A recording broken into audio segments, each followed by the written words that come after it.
By far, Scientology's all-time favorite tactic is to tar critics with the religious bigot brush. That is, anybody with the audacity to call Scientology a cult or mock its preposterous ideology is automatically accused of denying the church its First Amendment rights. In doing so, Scientologists appear to operate under an expectation that all religions are to be afforded an equal degree of respect by the general public.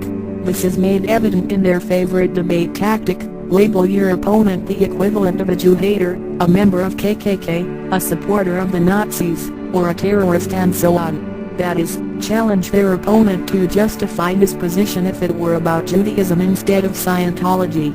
This jitty mind trick is remarkably effective, partly because the same person avoids even the specter of anti-Semitism, but also because most people have only a vague notion of the parameters of religious freedom. Their implicit argument is that treating Scientology any different from more established faiths, Christianity, Buddhism, Hinduism, Islam, in and of itself somehow constitutes unfair discrimination. This is total bullshit.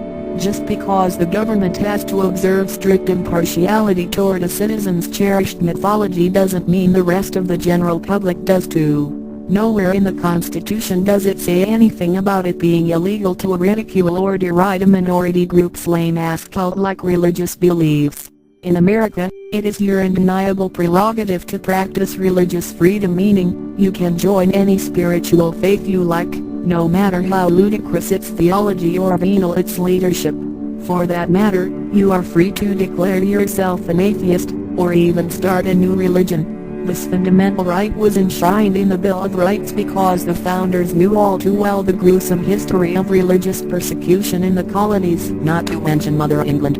Members of the Church of Scientology apparently failed to grasp that those other religious groups had developed their reputations as more or less benign organizations over centuries of good works. On the other hand, Scientology has instead demonstrated itself to be a paranoid institution obsessed with quashing dissent and establishing world hegemony. To repeat, the Church of Scientology is certainly entitled to proselytize and share their nutball theology with everyone. For that matter, anybody who feels like surrendering themselves to the cult are free to do so. But no American, not one, is obliged to show them the tiniest modicum of respect, except insofar as the law requires that all their members receive fair housing, equal employment, social support, and etc.